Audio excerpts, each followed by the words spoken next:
posso clamar, pela fé posso enxergar. Muito bom dia, o programa Restaurando Vidas começa agora. Que a paz do nosso Senhor Jesus Cristo esteja sobre a sua vida. Começar o dia buscando algo especial para alegrar o coração. Todos nós queremos alegrar os nossos corações. Todos nós temos desejos, sonhos, planos, projetos. Graças a Deus que os temos. Mas a alegria só vem quando nós conhecemos o Evangelho. O Evangelho, ele muda o coração de um homem, o Evangelho, ele trabalha o coração de um homem e você realmente vai se deliciar na vida em Cristo Jesus. Quando nós estamos em Cristo Jesus, realmente nós desfrutamos de uma paz muito especial. Esta paz, ela vem direto do trono de graça para a nossa vida. A palavra de Deus em 1 Coríntios 2,9 diz: nem olhos viram, nem ouvidos ouviram, nem jamais penetrou no coração humano o que Deus tem preparado para aqueles que o amam. Você tem buscado ao Senhor de todo o seu coração? Amar a Deus é a melhor escolha da sua vida. Ter Cristo Jesus como seu Senhor é uma escolha definitiva. E ela serve não só para a vinda do Senhor, para você ter uma eternidade, mas quando você está em Cristo Jesus, a sua vida já fica abundante aqui nessa terra. Muitas vezes nós vemos esse versículo somente lá para o futuro. Não, esse versículo também fala do presente. Quando você tem o Evangelho, você tem algo que você jamais imaginaria que aconteceria na sua vida. A plenitude da graça. O Senhor Deus, agora, Ele é o dono da sua vida e você é a moradia do Senhor. Que Deus te abençoe durante o dia de hoje e que você possa ter uma convicção maravilhosa. O Senhor Jesus é o Rei da minha vida e o meu Senhor. Eu quero conversar hoje com o Tiago. O Tiago teve a primeira experiência dele com a bebida aos 10 anos de idade. E a sua vida foi só piorando, até que Jesus entra nessa história. Vamos passar então a essa entrevista? Posso clamar, pela fé posso enxergar. É um prazer receber hoje no programa Restaurando Vidas o meu irmão em Cristo, Tiago de Oliveira Félix. Deus te abençoe e seja bem-vindo. Amém, pastor. Obrigado. Amém. Tiago, qual que é a sua profissão? Eu sou armador de ferragem. Então você trabalha ali, você faz a estrutura de uma construção civil. Isso, exatamente. Eu estava vendo suas mãos são calejadas, mexe ali com ferragem, com arame, machuca bastante também. Bastante. Mas Deus tem honrado ali essa profissão. Glória a Deus por isso, pastor. Tiago, você é Poços Caldense, mas você não vem de um lar de pessoas que temiam o Senhor, não. Não. Você vem de um lar que, na parte espiritual, era um pouco fora. Era, num lar meio que normal pro mundo, né? Um lar onde as pessoas acham que é normal tomar uma cerveja, fumar um cigarro, trabalhar, chegar em casa, tomar uma cerveja e fumar um cigarro. A vida se consistia nisso. Consistia um nisso. Pouco de lazer, segundo mundo, o trabalho, lazer, trabalho, e depois ia passando o tempo.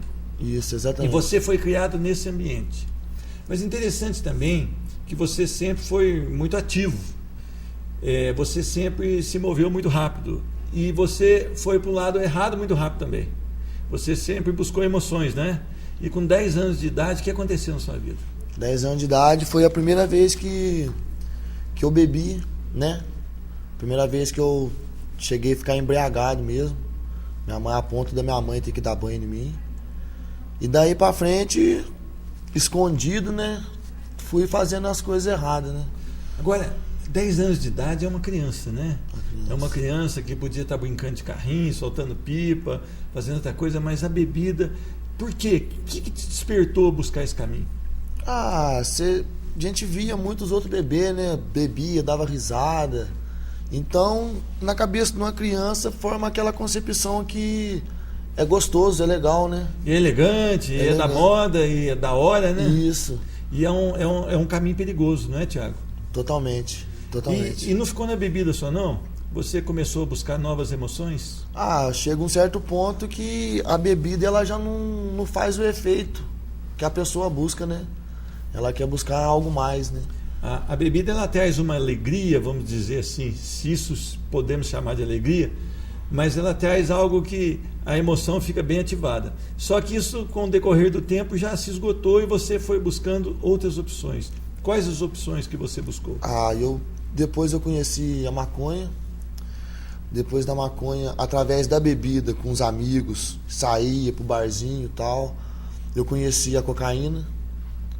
E através da bebida também, eu cheguei a conhecer o crack. Através da bebida eu conheci as outras drogas todas. Esse chamado happy hour, que a galera chama hoje, que o povo chama, ele é uma porta de entrada para muitos vícios, não é verdade? A pessoa se encontra ali para um momento de alegria, depois do trabalho, e ali começa com uma cervejinha, e da cervejinha já vai para outro lado, e acaba caindo nisso tudo, né? Se não tomar cuidado. Isso, a bebida ela encoraja o ser humano, né? Ela é uma porta de entrada? É uma porta, a porta de entrada para tudo. Porque a bebida, na minha concepção, ela encoraja. A bebida, quando a pessoa ela já está embriagada, ela não pensa nas consequências. Ela vai, ela faz e deixa rolar o que rolou depois. Queria falar com você, pai, você, mãe, que tem deixado os seus filhos muitas vezes ir a um ambiente, ou talvez vá até com você senta numa mesa, numa rodada ali de cerveja, leva os seus filhos. Tome cuidado que você está talvez despertando no seu filho algo que mais à frente vai ser um final na vida dele, vai ser um estrago na vida dele. Tome cuidado, pai, tome cuidado, mãe, que o que você deveria passar para o seu filho, sim, é a palavra de Deus, aquilo que revigora, aquilo que transforma, aquilo que sara. Esta sim você deveria estar passando para o seu filho. Você deve ir a lugares com o seu filho onde você quer que depois ele aprenda alguma coisa que seja para a edificação da vida dele, não em lugares que possa levar ele à destruição. Tome cuidado. Mas Tiago, meu irmão, você foi piorando e foi caindo crack também, porque o crack é quase que o fundo de poço, né? Praticamente o fundo do poço. E acabei chegando no crack através das amizades, né? Numa rodinha de amigos, você tá ali, um apresenta, tem um negócio aqui, vamos usar, você já tá com as bebidas na cabeça, você fala, vou experimentar. Agora, você parou de trabalhar, você interrompeu o trabalho, ou você continuou trabalhando sempre? Graças a Deus eu não cheguei a interromper trabalho, não. E você gastava ali todo o seu dinheiro com drogas, com bebida? Ou você ajudava na sua casa? Eu ajudava em casa com a metade do que eu ganhava, eu deixava com minha mãe. Dava para ela, para despesa de casa. E a outra metade era bebida e droga. E isso foi até quantos anos? Foi até os 24 anos. Quer dizer que de 10 a 24 anos você passou realmente tentando buscar uma emoção diferente, tentando agradar o seu coração. Isso. E você conseguiu ali encontrar uma plenitude, uma satisfação no seu coração? Nada, não encontrei nada. Tudo coisa momentânea, né? O que acontecia no outro dia? O que acontecia depois que você acordava? No outro dia tinha depressão, tinha aquele jeito ruim, né? Aquela sensação de que nunca ia sair daquela vida, que ia morrer naquilo. Uma sensação de inferioridade. E as pessoas te convidaram nesse meio tempo para você ir num culto, para você ir numa igreja? Você chegou a ser convidado? Cheguei algumas vezes, cheguei a ser convidado aí na igreja, sim. Só que quando você tá nessa vida assim, sempre acontece alguma coisa pra você não ir, né? Tem alguma coisa que barra? Sempre. Toda vez que eu falava de ir na igreja, ou aparecia um amigo meu ali, era o dia que tinha mais dinheiro para beber, era o dia que tinha mais dinheiro para sair. Sempre tinha alguma armadilha do inimigo para eu poder não ir na igreja. O inimigo, ele sempre está arquitetando alguma coisa, ele está sempre querendo realmente destruir esse desejo de ir à casa do Senhor, né? Sempre. E você então resistiu por muito tempo? Bastante. Chegou aí a uma igreja, chegou a frequentar? Cheguei aí em células de uma determinada igreja, só que não permaneci por muito tempo. Você lá foi acrescentado com a palavra do Senhor, você realmente recebeu aquela mensagem, mas ela não penetrou no seu coração. Não germinou, né? A semente não germinou no O coração. terreno também estava bem ruim, né? Estava um terreno bem ruim, né? Terra cheia de minério. Deus precisava ainda trabalhar esse terreno, Deus precisava realmente colocar essa terra para produzir, não é verdade? Isso.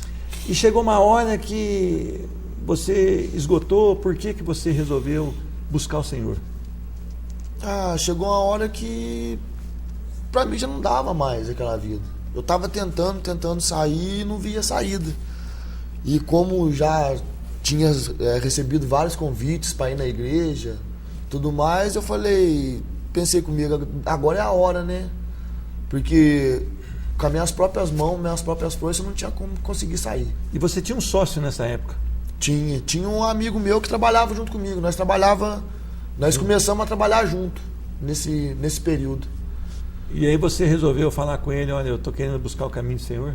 Eu conversei com ele, falei para ele que para nós parar, né, que nós ia começar a trabalhar junto, então nós tínhamos que dar um jeito na vida para poder ter uma responsabilidade. Isso. Iam abrir talvez uma empresa, né? Isso. Prestar serviço, então vocês não podiam estar naquela vida repartida com as drogas, né? Não podia estar naquela vida de bebida, senão não toca para frente, senão né? Não vai, senão não ia. E aí ele não foi, mas você foi? Não, até no começo, até que começamos a caminhar junto. Só que o diferencial foi que eu caí para dentro da igreja, né? Eu fui para a igreja, comecei a buscar a Deus, e ele parou, só que ele parou com as próprias forças dele, ele não deixou Deus agir, entendeu?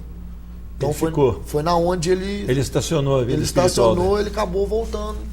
E você começa agora a andar segundo Cristo Jesus quer. Isso. E a sua vida foi ficando diferente. Demais. O que você notou de diferença na sua vida, assim, que marca muito o seu coração? Notei que na época que eu estava no mundo, eu trabalhava para os outros em troca de R$50 por dia, R$60 por dia, entendeu? Isso era a minha meta. Ganhando R$60 por dia, para mim estava bom. O resto era comprar uma droguinha e acabou. Isso. E hoje em dia, um negócio que eu notei assim bastante foi que hoje em dia eu tenho 5 funcionários e pago R$70 para cada um por dia, entendeu? E tem um que eu pago 120. Então, é um diferencial. Não que Deus está me dando dinheiro, mas Ele me deu a oportunidade de conquistar meu próprio dinheiro, entendeu? É interessante isso, porque não é a teologia da prosperidade. É que você começou a andar em obediência ao Senhor e o Senhor começou a te dar rumo agora para a sua vida espiritual e para a sua vida aqui também, nos seus negócios, sua vida material.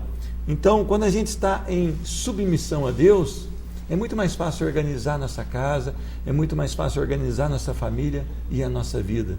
Então você deixou agora de ter uma insegurança e começou a trabalhar, começou a firmar o seu coração ali, primeiro em Deus, depois no trabalho, e Deus começou a prosperar essa empresa então.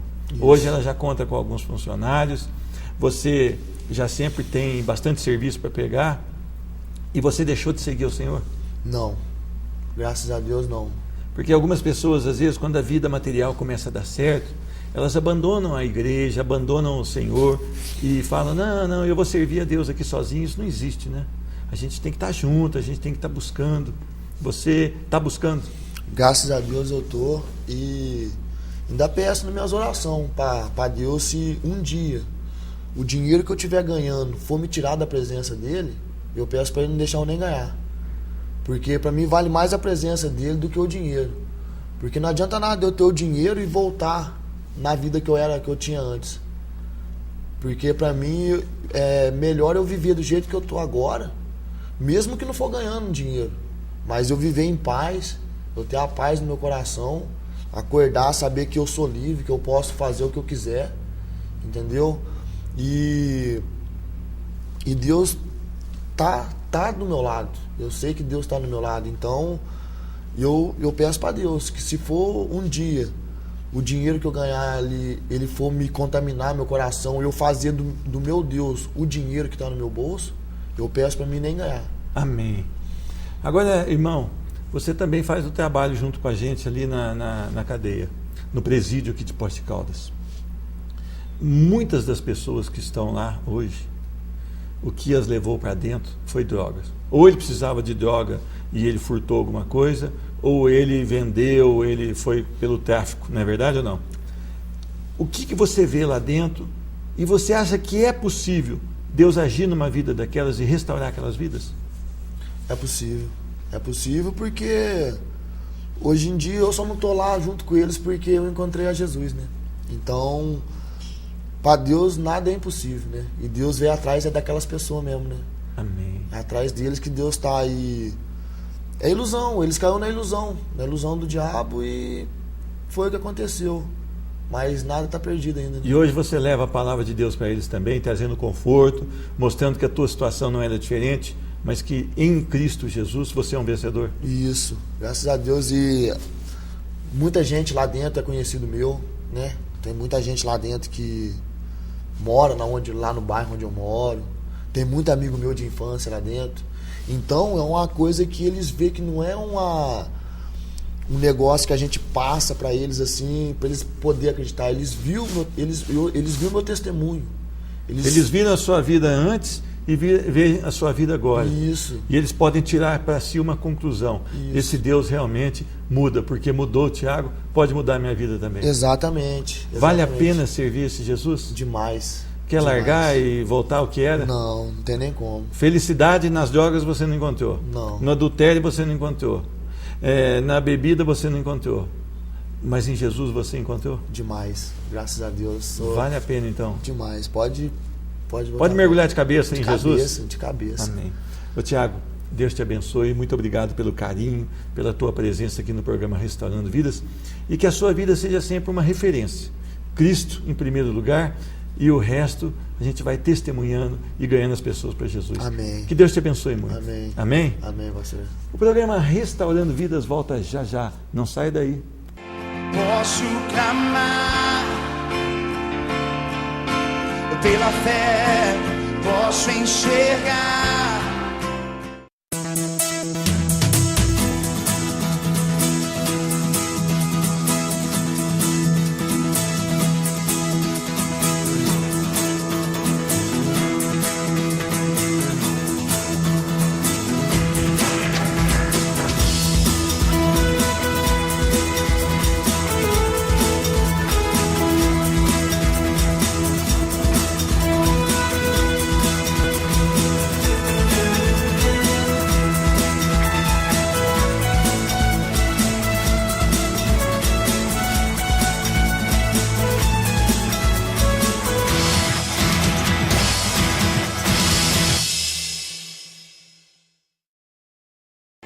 Posso clamar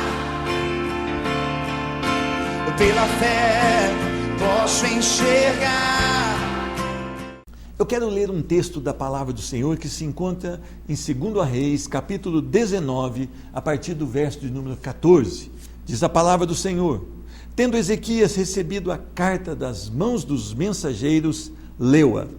Então subiu à casa do Senhor, estendeu-a perante o Senhor e orou perante o Senhor, dizendo: Ó Senhor, Deus de Israel, que estás entronizado acima dos querubins, tu somente és o Deus de todos os reinos da terra, tu fizeste os céus e a terra. Inclina, ó Senhor, o ouvido e ouve. Abre, Senhor, os olhos e vê. Ouve todas as palavras de Senaqueribe, as quais ele enviou para afrontar o Deus vivo.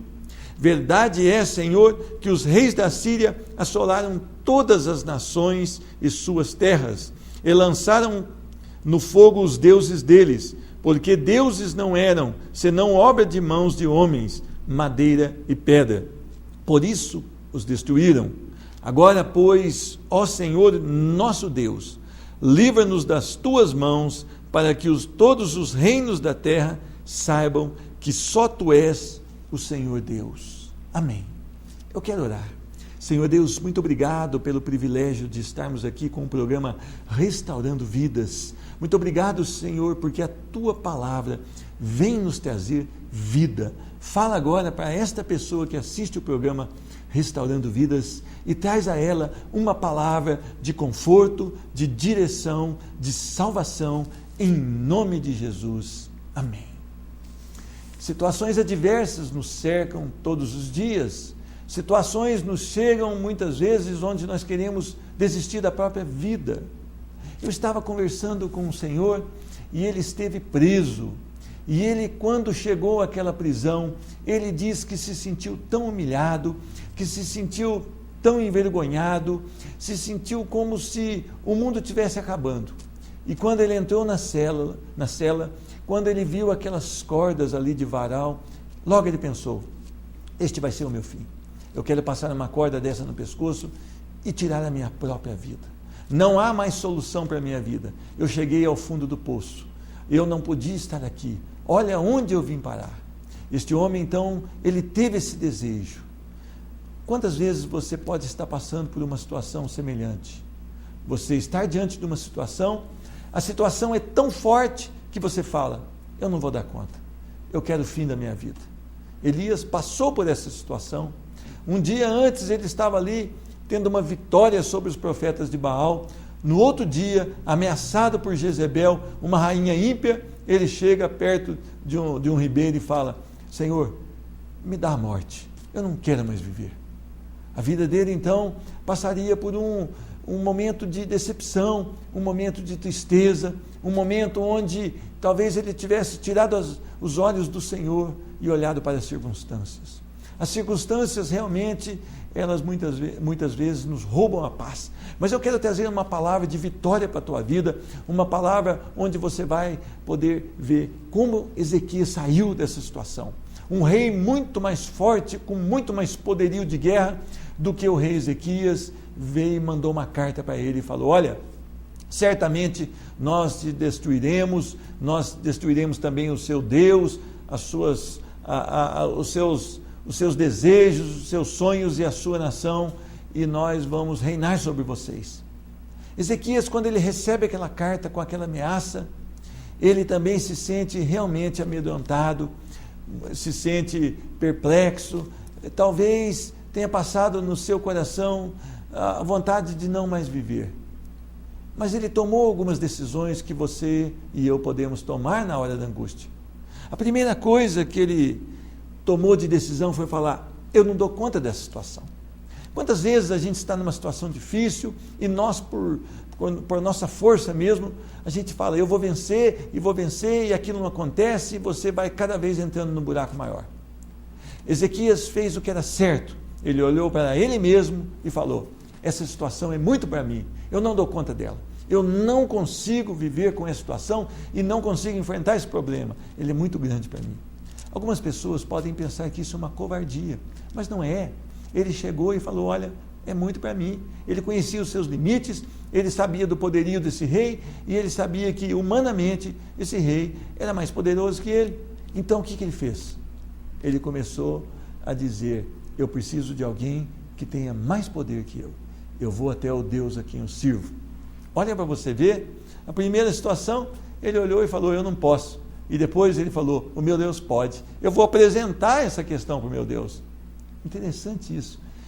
Às vezes a gente fala: eu sou cristão, eu tenho Deus como Senhor da minha vida, mas diante de uma situação difícil, ou diante talvez de um erro, de um pecado, nós não queremos confessar e não queremos buscar ajuda do nosso Deus. Nós temos que ter a liberdade que Ezequias teve. Chegar e falar: Pai, pequei contra ti, Pai, errei, Pai, estou diante de uma situação da qual eu não consigo sair, Pai, eu preciso do teu poder. Este homem então, um rei temente ao Senhor, diz que ele recebeu a carta, ele leu e subiu à casa do Senhor. Ele foi até o Senhor. Ele quis ali se abrir perante o Senhor. Você não deve ficar guardando situações, conflitos dentro do seu coração. Isso faz mal para a sua vida. Você tem que fazer como esse homem, abrir isso, falar: Senhor Deus, estou passando essa situação e ela tem me roubado a paz e eu estou com muito medo. Quantas pessoas dizem assim: eu não posso falar que eu tenho medo, isso é um sinal de covardia, isso é um sinal de fraqueza. Não. O rei Josafá também, diante de uma situação semelhante a essa, diz a palavra que ele teve medo, mas depois ele orou e buscou o Senhor. Talvez a primeira sensação que nos passa é medo, fraqueza, nós não queremos e não podemos, mas depois a gente busca no Senhor e o Senhor começa realmente a nos dar a direção. Diz a palavra que ele estende então essa carta e ora ao Senhor e diz: Senhor, Tu és o Deus que está entronizado, Tu és o Deus que está no meio dos querubins, Tu és o Deus santíssimo, Tu és o Deus de poder, Tu somente é Deus em todos os reinos da terra. Não há maior que Tu, Senhor. A Tua grandeza, ela é a maior. Este homem, então, ele começa a declarar aquilo que ele vive. Deus é o Senhor da vida dele. Não há maior do que o Deus dele. Olha, esse Deus, ele é servido e ele é um Deus que precisa realmente ser adorado por mim e por você. Você tem adorado a Deus? Você tem reconhecido que esse Deus, ele é poderoso e ele ouve você? As pessoas muitas vezes não vão até Deus em oração porque falam: olha, Deus não tem tempo para mim, eu não tenho andado na sua presença. Quem sabe é agora que você vai tomar uma decisão. A partir de agora, eu vou andar na presença desse Deus, e eu quero esse Deus de Ezequias, e eu quero agora ter um relacionamento com ele. E esse homem então diz: Senhor, inclina, Senhor, o ouvido e ouve, abre os olhos e vê, ouve todas essas palavras de afronta sobre a minha vida. Ezequias então, ele abre o seu coração. Senhor Deus, olha para mim, inclina os teus ouvidos e me ouve, que eu estou numa situação muito difícil. Há um homem aqui que não é teu servo e ele está me afrontando. Situações difíceis requerem um coração quebrantado e humilhado na presença de um Deus que tem poder para resolver as situações. Este homem, então, ele vem e diz: verdade é, Senhor, que esse rei tem feito muita tragédia aí, que ele tem acabado com nações, que ele tem até destruído os deuses dessas nações. Mas os deuses são deuses de mentira. Tu és o Deus vivo, Tu és o Deus único, Tu és o Deus poderoso. Ezequias servia a um Deus vivo, poderoso. Ezequias, ele não servia a um Deus qualquer, mas ele estava submisso, ele estava ali em obediência ao Deus eterno e real. Você serve esse Deus? Você tem uma vida de obediência a esse Deus? Se você voltar aqui um pouquinho atrás, do capítulo 19, voltar aqui para trás, capítulo 18, você vai ver que esse rei, ele era um rei que andava nos caminhos do Senhor, que ele amava o Senhor, que ele era obediente ao Senhor, e diante de uma situação difícil, ele recorre ao seu Senhor. Ele recorre, e ele diz: agora, pois, ó Senhor, nosso Deus, livra-nos das tuas mãos, para que todos os reinos da terra saibam que só tu és o Deus vivo. Ele tinha intimidade com Deus, e ele queria que Deus o livrasse agora de uma situação difícil. Não só ele, quando ele diz nós, é porque todos os seus liderados ali, todos os seus súditos ali também, eles pereceriam por aquela sentença. Muitas vezes a luta não é só sua, mas ela envolve a sua família, talvez envolva os seus empregados, talvez envolva as pessoas que estudam com você, talvez envolvam os seus amigos, e você precisa apresentar as situações diante de Deus e dizer: Senhor Deus, salva a minha vida e dos meus amigos, dos meus funcionários, dos meus familiares, porque todos eles, se eu perecer diante da situação, perecerão também. Você tem orado pelas pessoas que estão ao seu lado? Aquelas pessoas que você tem carinho? A palavra de Deus te manda orar até pelo seu inimigo. E você não vai orar pelas pessoas que você ama? Ore. Clame ao Senhor. Alguma situação está roubando a sua paz? Clame ao Senhor. Deus é suficiente e poderoso para te tirar da situação. Assim como ele fez com Ezequias, ele realmente exterminou o exército inimigo, sem Ezequias disparar uma flecha, porque ele falou: essa luta agora é minha, o meu servo apresentou diante de mim. Eu quero orar por você. Senhor Deus, tem misericórdia dessa pessoa, Senhor Deus. Está passando uma luta, está passando uma situação difícil. Tu és o Deus poderoso, inclina os ouvidos e ouve a oração desta pessoa agora e faz um milagre na vida dela. Eu oro e agradeço em nome de Jesus. Amém. Que Deus te abençoe e que você possa ter a convicção. Ore, apresente a sua situação diante de Deus. Ele vai resolver a sua situação e vai direcionar a sua vida Mas olha, sirva em obediência, tema e ame somente ao Deus vivo. Fique com Deus. Posso clamar pela fé, posso enxergar.